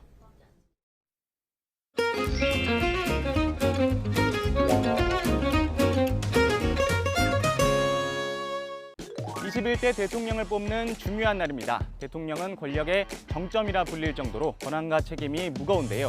그 무게를 제가 직접 느껴보면서 우리가 몰랐던 대통령의 힘 알아보겠습니다. 대통령이란 단어 뜻이 뭘까요? 큰데, 거느릴 통, 거느릴 영. 말하자면 크게 다스리는 사람이라는 뜻인데요. 국내 직접 선거로 선출되고 임기는 헌법에 따라 5년 단임제입니다. 역할은 크게 두 가지입니다. 국가 원수로서의 권한이 있고요. 행정부 수반으로서의 권한이 있습니다. 국가 원수, 외나무 다리에서 만나는 그 원수 아닙니다. 으뜸원 머리수, 즉 국가의 으뜸 가는 머리라는 뜻인데요. 대한민국을 대표해 다른 나라 정상들을 만나고 의제를 조율하는 외교 활동을 하고요. 외교사절을 임명하거나 조약을 체결할 수도 있습니다. 다음은 국가와 헌법 수호권입니다. 즉 나라를 지키고 헌법을 지키는 권한인데요. 대표적인 게 긴급 명령권입니다. 국가 안전보장 또는 공공의 안녕, 질서에 중대한 위협을 가하거나 가할 우려가 있을 때 내려지는 긴급한 조치인데요. 6.25 전쟁 당시 나라를 지키기 위해 국민을 징집할 수 있었던 것도 바로 이런 거죠. 또 이번 조기 대선이 치러지게 된 시발점, 계엄 선포권이 있는데요. 국가 권력을 사실상 대통령이 독점할 수 있는 건데 이를 국회의 계엄 해제 의결로 저지할 수 있습니다. 행정부 소속이 아닌 대법원장, 대법관, 헌법재판소장, 감사원장을 임명할 수도 있습니다. 물론 임명 전에 국회 동의를 거쳐야 하지만 말이죠. 이 외에도 긴급하게 법률을 제정해야 될 때 국민투표를 제안할 수도 있고요. 헌법 손질을 제안할 수도 있습니다. 형벌을 면제해주는 사면권도 대통령의 고유한 권한이죠. 이 모든 걸 국정조정권이라고 부릅니다. 다음은 행정부 수반으로서의 권한을 볼까요? 대통령은 정부 조직을 지휘, 감독할 수 있고요. 국무총리, 장차관 등 고위 공무원을 임명하거나 파면할 수 있습니다. 대한민국 국군 통수권자로서 군을 통솔하고 지휘할 권한도 있습니다. 역대 대통령의 첫 일정은 그래서 늘 합참의장과의 통화였습니다. 입법부인 국회를 견제할 권한도 있습니다. 제1구권, 즉 거부권인데요. 국회 본회의를 통과한 법률을 국무회의를 거쳐 공포하는 대신 국회로 다시 되돌려 보내는 겁니다. 또 국회 동의 없이 법률을 신속하게 집행하기 위해 명령을 만들고 공포할 수 있습니다. 물론 법률이 정한 범위 안에서 말이죠. 지금까지 대통령의 권한을 숨가쁘게 살펴봤는데요. 제왕적 대통령제라는 비판이 나올 정도로 권한과 책임이 매우 막중하죠. 천만 영화의 명대사로 강렬하게 기록되는 이 문장. 대한민국 주권은 국민에 있고 모든 권력은 국민으로부터 나온다. 대통령의 막강한 힘은 유권자인 우리가 준 겁니다. 우리의 권한을 어떤 사람에게 잠시 빌려줄지 신중하고 꼼꼼하게 따져서 소중한 한 표 꼭 행사하시기 바랍니다.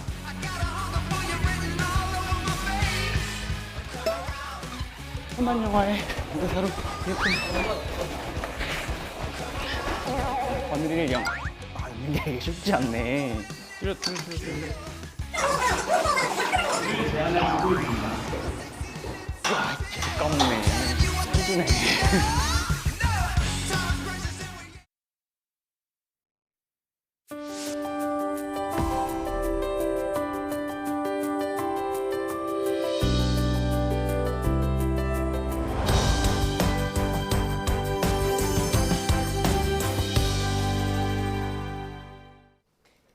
네, 대통령 선거 투표 마감까지 앞으로 2시간 정도 남았습니다. 지금까지 투표율을 보면 지난 대선보다 계속해서 높게 나오고 있는데요. 관련 상황 자세히 짚어보겠습니다. 이동우 YTN 해설위원 실장, 김상일 시사평론가, 송영훈 전 국민의힘 대변인 스튜디오에 나왔습니다. 어서 오세요. 안녕하세요. 안녕하십니까. 네. 지금 계속해서 지난 대선 때보다 오늘 본투표율이 높게 나오고 있습니다. 이런 높은 투표율 예상하셨습니까? 예, 기본적으로 이번 선거에서는 심판 분위기가 굉장히 높았고, 그래서 오히려 이 낙관하는 사람들이 안 가고, 그리고 실망한 사람들이 안 가고, 그래서 지난 선거보다는 좀 낮아지지 않을까 이렇게 예상이 됐었는데요. 근데 중간에 한번 민주당의 지지율이 50%를 상회하다가 한번 출렁하고 40% 중후반대로 떨어진 적이 있어요. 그래서 그때의 어떤 긴장감이 굉장히 고조가 되고 양쪽 다 투표를 호소하는데 굉장히 당력을 많이 모았기 때문에 그 원인으로 투표율이 낮아질 뻔했던 것들이 예년 수준 내지는 살짝 상회하는 수준으로 지금 올라오고 있는 것 아닌가 이런 생각이 듭니다. 네, 지금 이재명 후보랑 김문수 후보 모두가 투표율이 높을수록 각자 자기한테 유리할 거라고 해석을 하던데 어떻게 보십니까? 일단 투표율이 높은 것이 당위적으로 바람직하죠. 우리가 영화도 1000만 관객이 들고 박스오피스 1위를 해야지 한 300~400만 관객 들고 1위를 하는 상황이 되면 그것도 곤란한 건 아니겠습니까? 그런 점에서 투표율은 진영의 문제가 아닙니다. 지금 2시간여 정도 남았는데 한 분이라도 더 많은 국민들께서 신성한 주권을 행사하셔서 이번 대선 투표율이 정말 80% 또는 그 이상에까지 이를 수 있기를 바라고요. 그다음에 투표율에 관해서 이제 굳이 진영의 유불리를 나눠서 말씀을 드리자면은 전체 투표율보다도 중요한 것이 지역별 투표율 또 세대별 투표율입니다. 세대별 투표율은 실시간으로 집계가 되지 않기 때문에 지금 알 방법이 없습니다만은 대구 경북 같은 경우에 사전 투표율이 많이 낮았고 특히 대구는 전국 평균보다 한 9% 이상 낮지 않았습니까? 그러나 지금 합산 투표율은 이제 거의 다 따라잡아서 전국 평균 수준까지 왔습니다. 그러나 지금 광주, 전남, 전북 이 지역은 투표율 80% 전후에 있는 가운데 대구, 경북이 아직도 이 지역에 비해서는 투표율이 상대적으로 많이 낮죠. 그렇기 때문에 남은 2시간 동안에 얼마나 이 투표율 격차가 줄어드느냐 이 부분이 관건이 될 것 같습니다. 지금 말씀하신 대로 사전 투표율이 대구 지역이 25.63%로 최저였는데 그래도 오늘 본투표에서 많이 올라갔어요? 당연히 이제 사전 투표율이 낮았던 대구 경북 지역이 오늘 본투표율이 높아지는 거는 어떻게 보면 이제 당연한 그 수순이겠죠. 그만큼 이제 이게 어떻게 보면 이제 제로섬 게임이다 이렇게 볼 수 있겠는데 좀 전에 말씀하셨듯이 이제 사전 투표율 같은 경우는 대구는 25.6%로 이제 가장 낮았었거든요. 반면에 이제 다른 영남 지역 같은 경우는 이제 사전 투표율이 전국 평균인 34.7%에는 미치지 못했지만 대부분 30%를 넘기긴 했습니다. 최근에 아무래도 이렇게 오늘 그 전반적으로 투표를 보면 현재 76%고 대구 같은 경우는 이미 오늘 전국 평균 투표를 이제 넘기기 시작했거든요. 그러니까 그만큼 오늘 이 영남 지역의 본투표율 열기가 상당히 높다 이렇게 보여지는데요. 아무래도 이제 선거의 영이라고 불리는 박근혜 전 대통령이 지난달 말에 구미하고 대구를 찾았고요. 어제 같은 경우는 부산 범어사하고 울산, 경남 등을 찾았습니다. 이렇게 영남 지역을 잇따라 방문하면서 어떻게 보면 이제 투표를 호소하는 이제 그런 일정을 가졌던 것인데, 이러한 행보가 상당히 영남 지역 투표율을 본투표를 높이는데 큰 영향을 미친 것으로 이렇게 풀이가 되고요. 좀 전에 말씀하신 것처럼 이제 호남 지역 같은 경우에는 이 사전 투표율이 전부 50%를 넘길 정도로 이제 최고 그 사전 투표율을 보였거든요. 그리고 실제로 지금 이제 그 영향을 받아서 오늘 전반적으로 이제 투표율 자체도 거의 80%를 넘기면서 이제 최고 투표율을 지금 보이고는 있거든요. 그만큼 호남 지역에서 정권 교체 여론이 높다. 이런 그것을 그대로 이제 반증한다. 이렇게 풀이할 수 있을 것 같습니다. 근데 우리 송영현 대변인께서 좀 전에 지역별 투표율이 중요하다 이런 말씀하셨는데요. 그거는 굉장히 일반화된 이야기예요. 근데 정치의 환경이 바뀌면 그 일반화된 결과로 꼭 이어지는 것은 아닙니다. 이번 선거가 기본적으로 불법 계엄 이후에 이루어지는 선거고 심판 선거의 성격을 가지고 있기 때문에 전통적으로 일반화 시켜가지고 이 결과를 볼 수 있느냐는 전혀 다른 문제고, 그리고 특히나 중도층, 그러니까 진영의 결집이 이루어진 다음에 올라가는 부분, 중도층이 얼마나 많이 나오느냐에 따라서 그 분위기를 훨씬 더 타게 돼 있거든요. 그래서 예를 들어서 진보, 보수가 40% 해서 80이고 중도가 20을 차지한다면 결집이 된 후에, 동원이 다 된 후에 그러면은 중도가 얼마나 나왔느냐에 따라서 결과가 바뀔 것입니다. 그러면 지금의 중도는 과거의 여론조사 추이로 보나 뭐로 보나 결국에는 심판선거의 영향을 훨씬 많이 받고 있다. 이렇게 저는 생각합니다. 네, 이재명, 김문수 이 두 후보가 모두 영남권에 굉장히 공을 들이지 않았습니까? 이건 어떤 이유에서라고 보십니까? 일단은요, 지난 대선에서 이재명 후보가 24만 7천여 표 차이로 졌죠. 그리고 그 후 3년간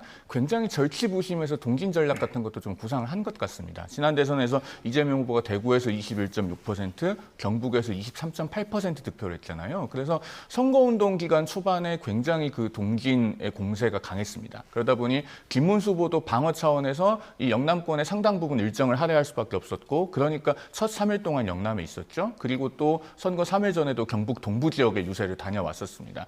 그런 상황인데 일단은 지금 영남 유권자들이 그렇다고 해서 이재명 후보의 동진 정책에 호응할 것이냐? 저는 그렇게 보진 않습니다. 그동안의 그 투표 패턴을 보면은 영남 지역 유권자들께서는 자유민주주의, 또 시장경제, 법치주의를 지키는 방향에서의 큰 틀에서 선택을 해오셨거든요. 그런데 이재명 후보가 그동안에 추구해온 정책들은 뭐 31번의 줄타내기라든가 또 그 커피 원가 120원 발언, 또 호텔 경제학 논란, 그리고 13조 원 현금 퍼주기 정책 등에서 보듯이 사실은 시장 경제와 자유민주주의에 반하는 점이 많았습니다. 거기에 더해서 최근에는 이제 대법원 겁박이라고 불리는, 즉 삼권 분립을 형해화시키고 삼권 일체로 나아가는 것이 아니냐라고 하는 우려까지 더해지고 있기 때문에 결국에는 이 영남 유권자들께서는 자유민주주의, 시장 경제, 법치주의를 수호하는 방향에서 선택을 하고 계시지 않을까라고 생각합니다. 네, 어젯밤 후보들의 마지막 유세지도 좀 의미가 있는 거 아닙니까?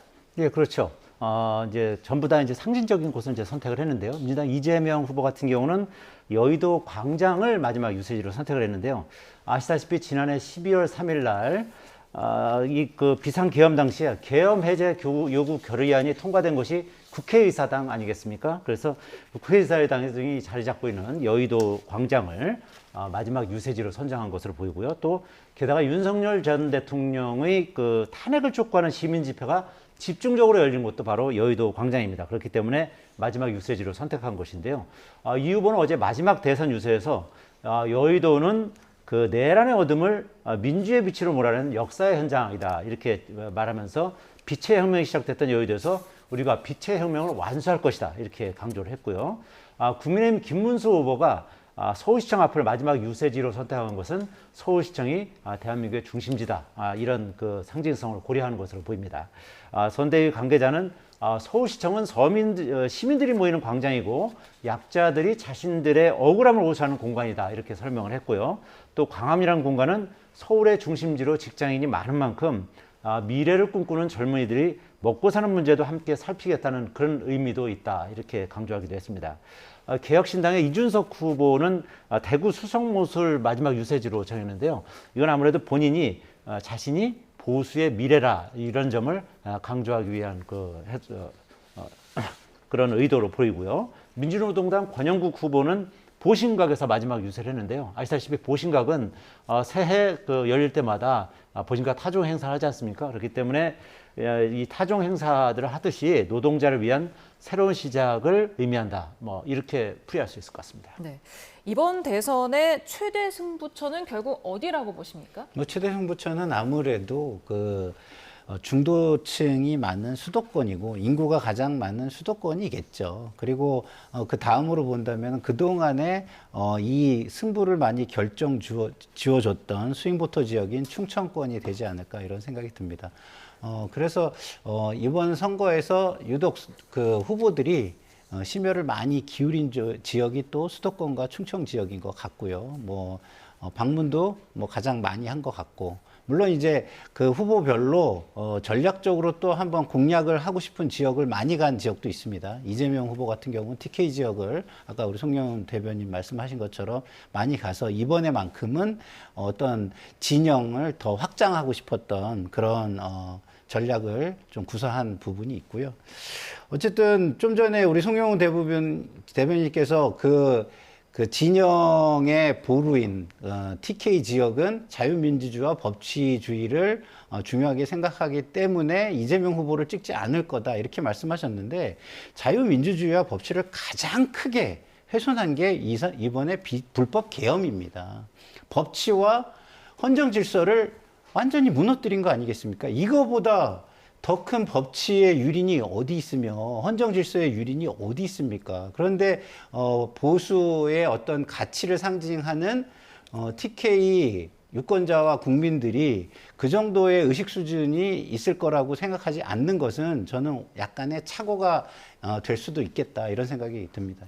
제가 한 말씀 드리고 가야 될 것 같은데요. 비상계엄에 대한 평가는 개인적으로 매우 공감하는 부분이 있습니다. 그러나 비상계엄 당시에도 인터넷에서 그런 댓글이 있었습니다. 윤석열 전 대통령이 비상계엄을 한 것은 하룻밤 만에 해제라도 가능하지만 이재명 후보가 비상계엄을 하면 이건 해제도 못한다. 사실 그 부분이 지금 우리 유권자들께서 염려하고 계시는 삼권일체, 또 무소불위의 권력 이런 부분이거든요. 그리고 정말로 무서운 것은 연성 독재입니다. 의회 권력, 행정 권력, 사법 권력, 헌법재판소, 그다음에 반대 세력이 없는 여당까지 전부 일체화되면서 겉보기에는 제도화되어 있고 합법화되어 있는 것처럼 보이지만 실제로는 독재에 가깝게 권력이 행사되는 것. 그런 연성 독재가 베네수엘라나 수많은 남미 국가에서 걸어왔던 길 아니겠습니까? 지금 민주당에서 대법원장에 대해서 청문회를 하고 특검법을 발의하고 대법관을 100명으로까지 늘리겠다고 하고 대법원을 헌재 아래로 격화시키겠다고 하는 이런 일련의 움직임들이 결국에는 대한민국이 연성 독재로 나아가는 것이 아니냐라고 하는 우려를 자아내게 하는 것이기 때문에 그런 부분들도 우리 유권자들께서 충분히 고려하고 계실 것이라고 생각합니다. 근데 저도 반론을 제기하지 않을 수 없는 게요.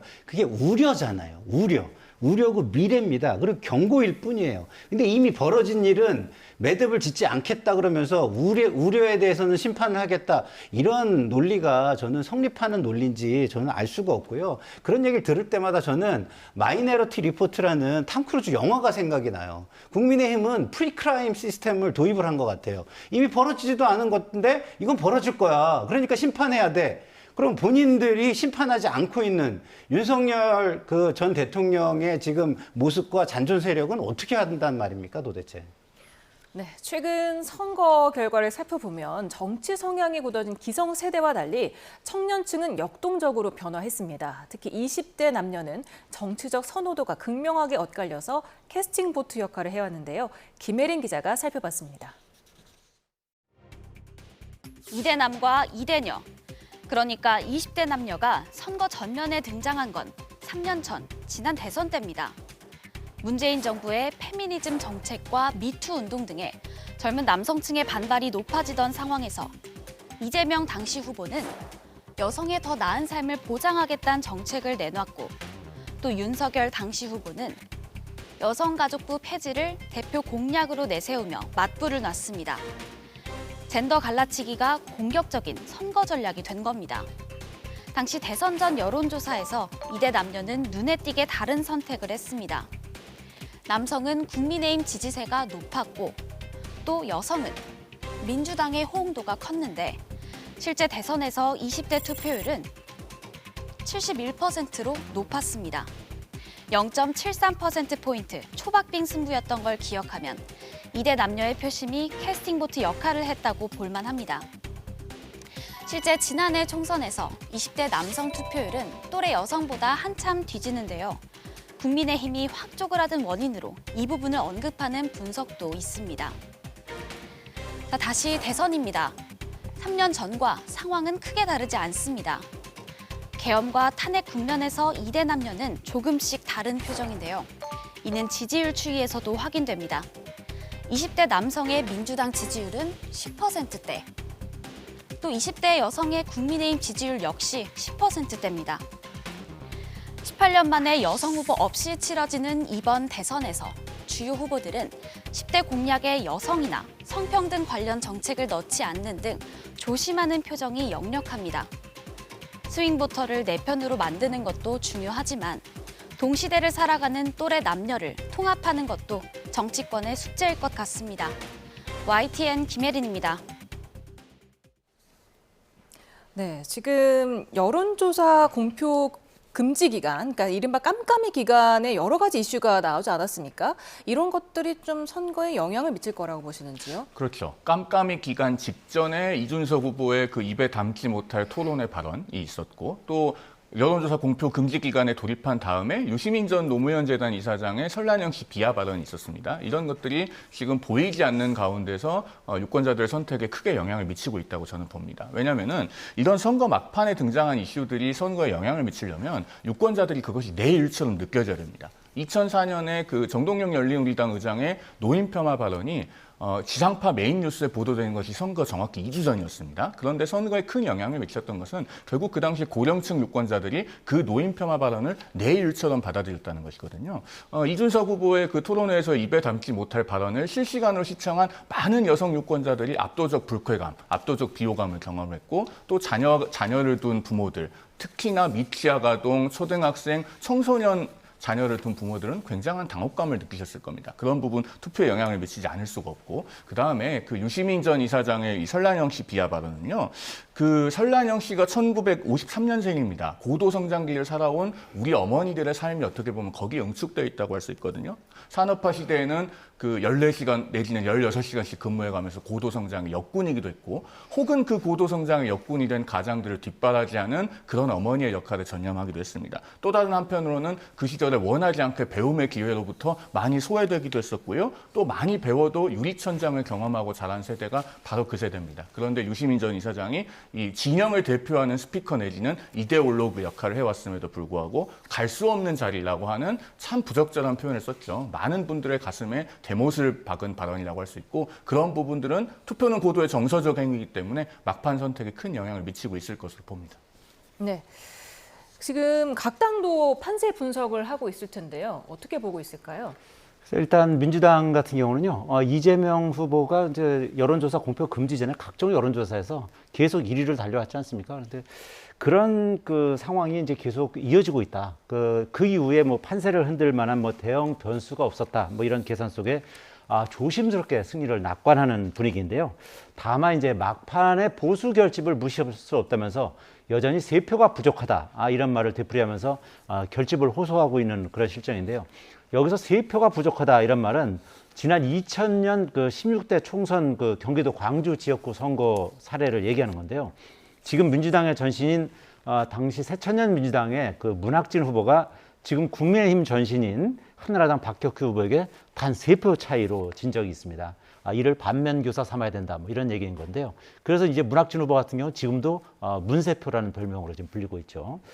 민주당 내부적으로는 이제 선거운동 기간 여론의 흐름을 여러 가지를 감안했을 때 한 5%포인트에서 10%포인트 정도의 우위를 점하고 있다. 이렇게 자체 분석하고 있는 분위기인데요. 반면에 국민의힘은 김문수 후보가 상당한 상승세를 타고 있었다. 뭐 이렇게 자평하고 있고요. 유세 현장 분위기도 상당히 이제 고조됐기 때문에 막판 역전이 가능하다. 이렇게 기대를 하고 있습니다. 실제로 김문수 후보 같은 경우도 얼마 전 유세에서 대반전이 일어나서 판이 뒤집혔고 골든크로스가 일어났다. 뭐 이렇게 주장하기도 했어요. 국민의힘 내부적으로는 이제 오차 범위 내 격차로 따라붙었다. 뭐 이런 전망도 하고 있는데요.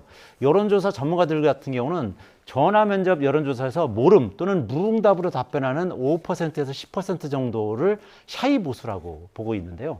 이들이 막판에 투표를 할지 여부가 상당한 변수라고 볼 수 있는데, 현재 지금 보니까 지금 전국 투표율이 76.1%예요. 그러면 적어도 지난 대선 77.1%보다는 더 높을 가능성이 있고, 이 추세로 가면 80%까지도 근접할 수 있다고 보는 거거든요. 그렇다면은 결국 상당히 막판에 이런 샤이 보수가 투표장으로 향하고 있다. 뭐 이렇게 이제 분석할 수 있는 측면도 있기 때문에 결과적으로는 결국 뚜껑을 열어봐야 되지 않겠나 이렇게 생각하고 있습니다. 네.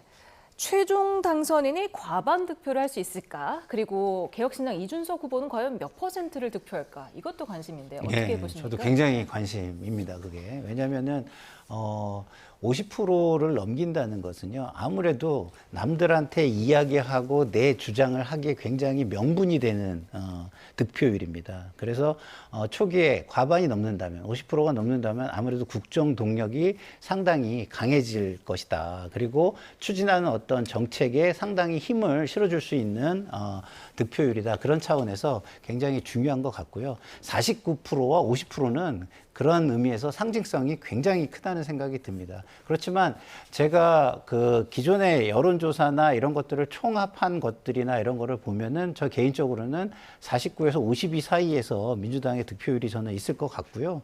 어쨌든 김문수 후보 쪽도 막판 결집이 일어났던 것들은 사실이에요. 그리고 그 결집을 넘어서서 중도가 흔들린 시기도 있었습니다. 그것은 민주당이 사법에 관해서도 마치 권력을 독점할 것 같이 입법을 통해 가지고 뭐 대법관을 뭐 민간까지 확장한다든가 아니면 수를 늘린다든가 이런 것을 했을 때에 좀 전에 송영훈 대변인께서 말씀하신 것처럼 권력 독점의 우려가 중도의 우려로 많이 확산된 부분이 있었습니다. 그렇지만 그것을 법을 다 철회를 함으로써 어느 정도 진화가 됐고, 지금은 제가 볼 때는 과반을 넘길 수 있는 득표력을 가지고 있다라고 저는 판단하고요.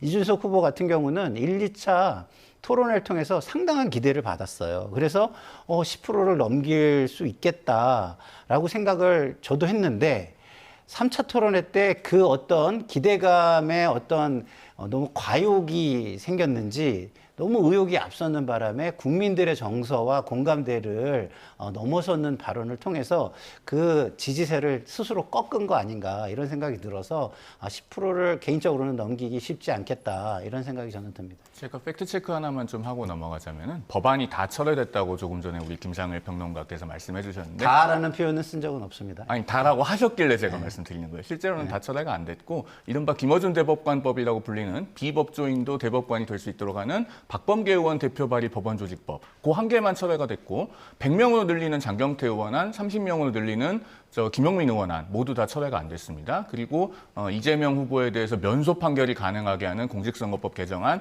본회의 부의안건으로 되어 있고요. 그리고 이재명 후보에 대한 재판을 정지시킬 수도 있는 형사소송법 개정안 역시나 지금 본회의 부의안건이다라는 점 팩트체크 차원에서 말씀드립니다. 네, 지금 최근 여론조사에서 부동층이 한 10% 정도 있었는데 이 부동층 표심이 어디로 갔을까가 또 궁금한데요.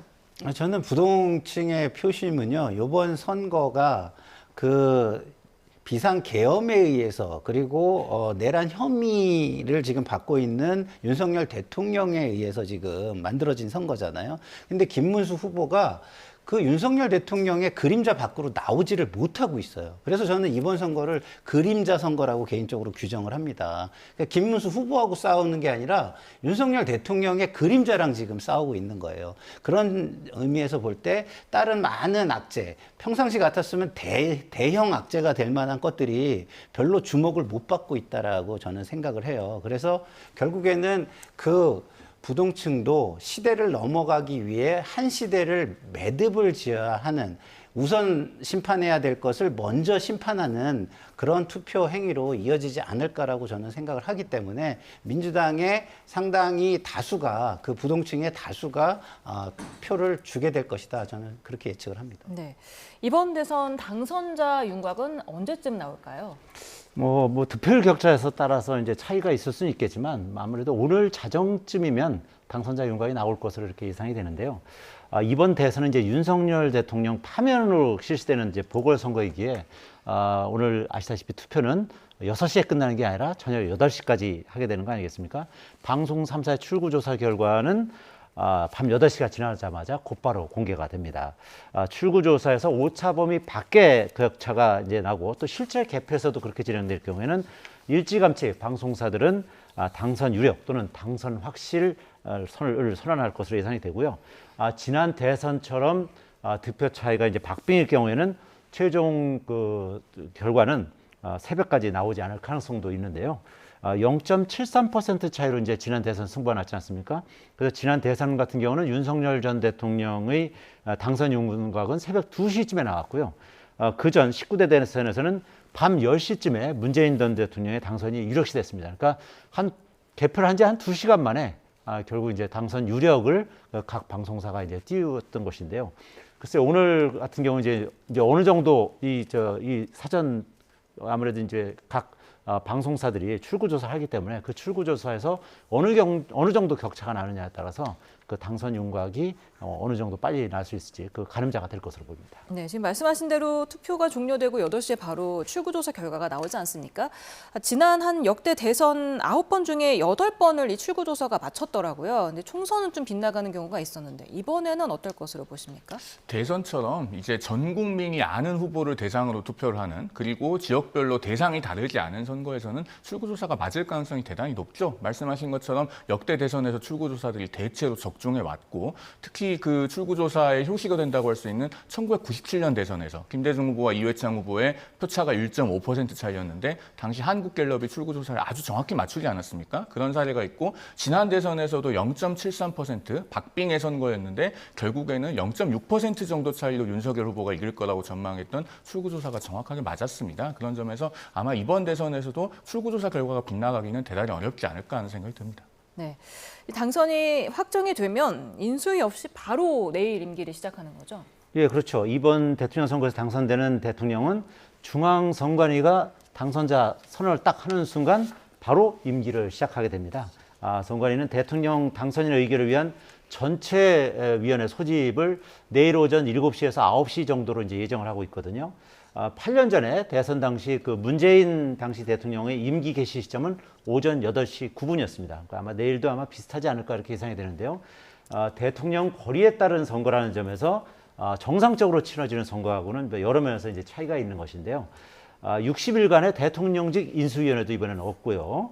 차기 대통령은 관례대로 군 통수권 이양을 알리는 합참 의장의 전화 보고를 받은 뒤에 국립 서울현충원을 이제 방문하게 되고요. 새 대통령은 용산 대통령실에서 집무를 보다가 이제 취임식에 맞춰서 국회를 방문한 뒤에 다시 집무실로 이동하는 그런 동선을 보일 것으로 예상이 되고요. 새 대통령은 5일부터 이제 국무회의를 열고 부처별 주요 현안을 보고받을 것으로 예상됩니다. 또 인수위 공백을 메우기 위해서 자문기구를 구성할 것이다. 이런 예상도 나오고 있고요. 이제 국정 공백이 이제 6개월 이상 장기화됐지 않습니까? 그렇죠. 뭐 현안이 많이 쌓여 있기 때문에 대통령 참모진 인사를 먼저 하고 또 차관 인사부터 먼저 할 것으로 예상이 됩니다. 왜냐하면 장관급 인사는 이제 국회 인사청문회를 거쳐야 되잖아요. 그래서 새내각을 구성할 때까지 이제 그때까지는 현직 장관들이 자리를 지킬 것으로 예상이 되고요. 그렇게 되면 이제 이주호 현재 그 대통령 권한대행 겸 교육부 장관이 당분간 국무총리 권한대행을 맡아서 임명권 행사를 제청하는 역할을 할 것으로 예상이 됩니다. 네, 지금 새로운 대통령이 집무실을 어디로 쓸지 이것도 많은 사람들이 궁금해하는 것 같아요. 네, 기본적으로 지금 이재명 후보는 용산으로 들어가서 청와대로 옮기는 구상, 그리고 가능하다면 세종으로 이전까지 추진하는 것을 원하는 지금 상황이고요. 그리고 뭐 다른 뭐 후보들은 기본적으로 이제 용산을 지금 쓰려고 지금 하는 것 같아요. 예, 그래서 뭐 그 부분에 대해서는 차기 국민들의 어떤 여론과 지금 이전에 윤석열 대통령이 지금 쌓아뒀던 어떤 이미지나 어떤 위험도 이런 평가에 의해 가지고서 차분하게 결정이 될 것으로 저는 생각하고 있습니다. 네.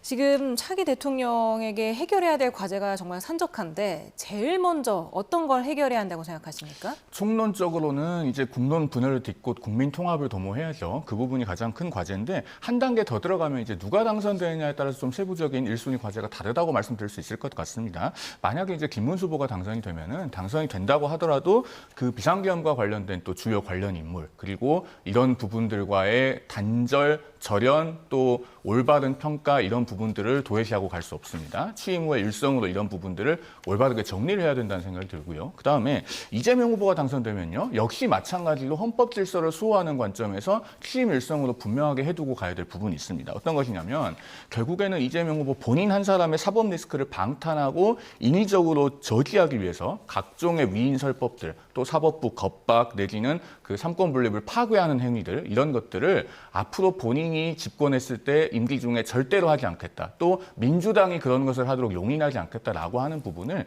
취임 일성으로 반드시 천명하고 가야 됩니다. 지금 그 새 대통령이 임기가 개시되는 6월 4일 다음 날인 6월 5일에 국회 본회의가 예정되어 있습니다. 거기에 제가 앞서도 잠깐 말씀드렸던 이재명 후보 면소 법안이라고 불리는 공직선거법 개정안, 또 이재명 후보 재판정지법이라고 불리는 형사소송법 개정안 이런 것들이 1순위로 처리가 된다면은 아마 이재명 후보가 설령 당선되더라도 새 정부 초반부터 굉장히 전국이 큰 파열음을 겪게 될 겁니다. 이런 부분들을 방지하려면은 이재명 후보의 첫 번째 과제는 내가 삼권 분립과 헌법 질서를 정확하게 수호하겠다는 것을 천명하는 것이 되어야 된다라는 말씀드리겠습니다. 네, 당장 내일부터 그 민주당이 임시국회를 소집하지 않았습니까? 네. 뭘 하려는 건가요?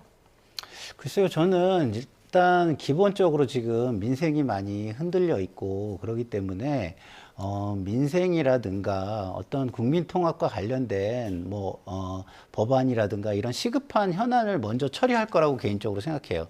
송영훈 대변인께서 잘 말씀을 해주셨지만 그런 어떤 지금 사법적인 문제라든가 이런 것들을 먼저 하게 되면 마치 지금 새로 들어온 정권이나 민주당이 점령군처럼 보일 수가 있어요. 그래서 그걸 모르지 저는 않을 것 같거든요. 그래서 송영훈 대변인께서 너무 좀 걱정이 좀 많으신 것 같아요. 제 생각에는. 그렇지만 정치를 다 오래 한 사람들입니다. 그리고 국민들의 저항을 정치권이 이길 수 있다고 생각하는 사람이 저는 없다고 봐요. 그렇게 우매하다면 저는 새로 들어오는 정권도 윤석열 정권처럼 그렇게 오래 가지 못할 수도 있다고 생각을 하기 때문에 그 정도는 다 알고 있다. 그래서 먼저 국민 통합을 기반으로 지금 현재의 민생의 문제 그리고 경제의 문제를 우선적으로 해결하는 성과를 쌓은 후에 그 후에 그 성과를 바탕으로 자기들의 개혁 과제가 됐든 원하는 과제를 추진하지 뭐 처음부터 들어가서 우리가 집권했으니까 모든 걸 우리 마음대로 해.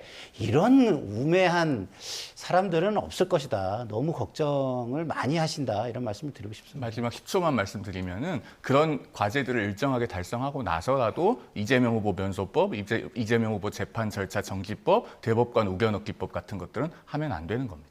네, 지금까지 이동우 YTN 해설위원 실장, 김상일 평론가, 송영훈 전 국민의힘 대변인과 말씀 나눠봤습니다. 감사합니다.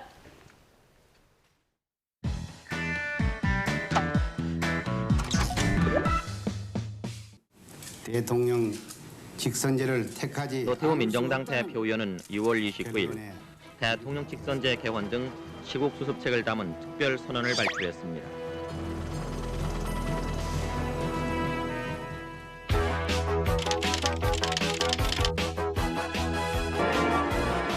12월 16일로 다가선 제13대 대통령 선거는 중반전을 넘어서면서 각 정당들이 득표를 이익한 총력태세에 들어갔습니다.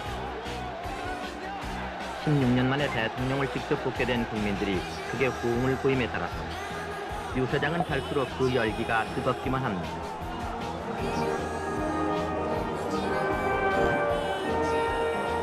안녕하세요. 정치경력 40년. 깨끗한 사람 김영삼.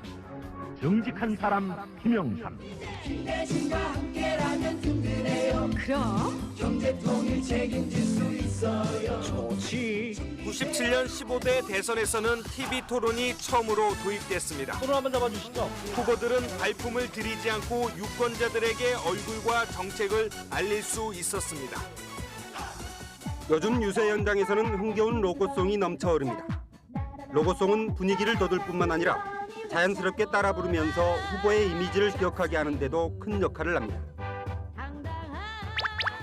핸드폰과 같은 모바일 기기를 통해서도 대선 후보에 관한 동영상을 만날 수가 있습니다. 화상 전화가 가능한 폰이라면 별도의 정보 이용료 없이 이용할 수 있지만 아직 이용 횟수가 많은 편은 아닙니다. 선거일이 임박하면서 한 표라도 더 붙잡기 위해 전국을 누비는 대선 후보들. 누굴 찍어야 돼요? 비슷한 듯 하면서 다른 후보들의 유세 스타일. 선거운동을 보는 재미를 더하고 있습니다.